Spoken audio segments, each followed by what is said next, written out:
So let's move on. And today looks like a good day to be a good drinks. One of the world's largest brewers, Molson Coors, has signed a distribution deal with a local small cap player.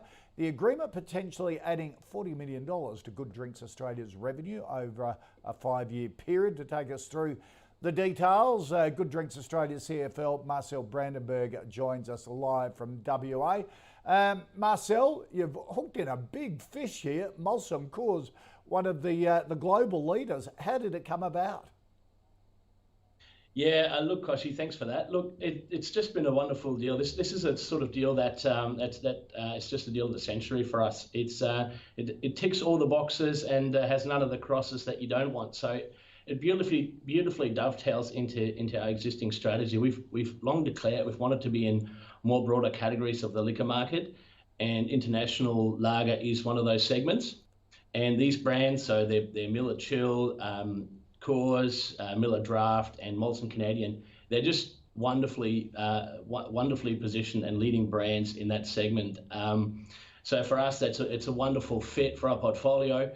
And really, the other thing that's really important for us is just a massive vote of confidence in our sales and marketing capability for the third largest beverage company in the world to trust us with their brands in an important market for them like Australia. Yeah, it is massive. Is an immediate earnings driver, increases revenue by more than 50%. Contract expected to add 35 to 40 million in revenue, 3 to 4 million in EBITDA. Why did they decide to choose you, a relative minnow by comparison to them, and also in our Australian brewing market?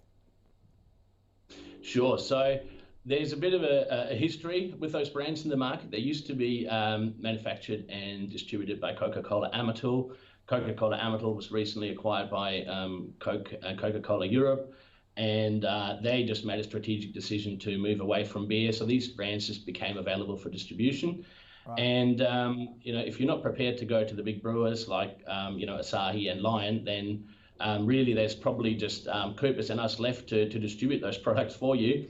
And in this instance, we believe that Coopers had conflicting arrangements through some of the brands that they're already distributing. So it was a good fit for us, and they're also really confident that they're getting that they're aligning themselves to a company like ours that's just been in massive growth for so long and has the capability to manage that growth.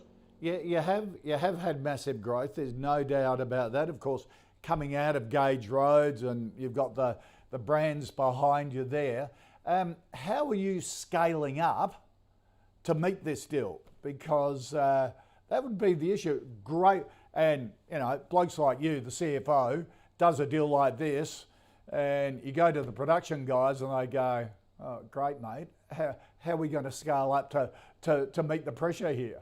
And you probably brush your hands and go, "Not my job. That's yours. Figure it out." Yeah, you're not far off, Koshy. Look, this is actually where this deal's actually just such a great fit for us, because the manufacturing of the products is actually undertaken by Coopers. So we're just doing the sales and the distribution side of it. So that's actually for us the best of both worlds, because we get the growth in volume, we get the growth in revenue, we get the growth in earnings, but we still get to keep some production capacity up our sleeve to facilitate the growth of our existing brands.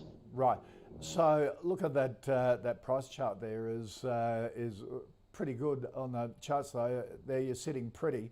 So the deal is Coopers will produce the stuff. Is that long term? Yeah, we believe so. So I mean, it's for as long as the Molson Coors people want them to produce it. It's a little bit outside of our contract, but right. But look, we're in the process of building up some additional capacity, and there may be opportunity to bring some of that across down the over to our production facilities, but that's not currently something that we're immediately planning on doing. So what is the Good Drinks production capacity? Yeah, so look, we have a plant in Western Australia that can produce around 20 million litres per annum. We're already producing those 20 million litres per annum. There's a little bit of contract brewing involved in there that we look to step down over the next couple of years. And really that's going to free up the capacity for us to continue to grow our own brands up to 20 million litres. And as I said, we're looking into a bit of a capacity study to see if we can get that up to potentially 30 million. Okay, so you're not a, if you like, a beer equivalent of A2 Milk, which has no production, is just purely marketing. You bring production and marketing and distribution to the area. Correct. So we specialise in producing sort of craft beer style beers, and we're a really flexible and scaled operation in that space. But in this instance, Coopers is much better suited to producing that sort of more mainstream style lager, and they've got much better efficiencies there. So again, it's just a really good outcome for us. Okay, give us a big picture update on the craft brewing market itself. It's been going gangbusters. We have other sort of listed companies that have a lot of mainly craft spirits behind them, and Mighty Craft and those sorts of groups. Is it still a thriving market? It is, but where we feel, I mean, if you're an investor in our business, you're going to hear me talk a lot about scale. We feel that really, if you want to survive in this game, you're going to need scale, and you need really scale in a number of areas. You need scale on your production side, you need scale on your sales and distribution side, and you need sales on your marketing side. And those three work together in pretty close unison. So you've got your production capability that has to efficiently manufacture your products to allow you to still have a bit of margin before you put it on the shelf. You need your sales and distribution people to basically bring it to shelf, and then you need your marketing people to keep topping up the hopper with new brands that find new segments with margins that allow you to keep growing. Right.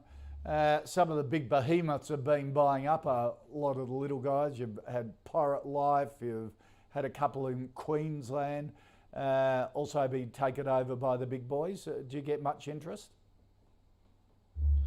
Look, it is an acquisitive market, and I think that actually goes to my previous point that the only way to really meaningfully grow your brand is to have scale, and that's what these big guys do.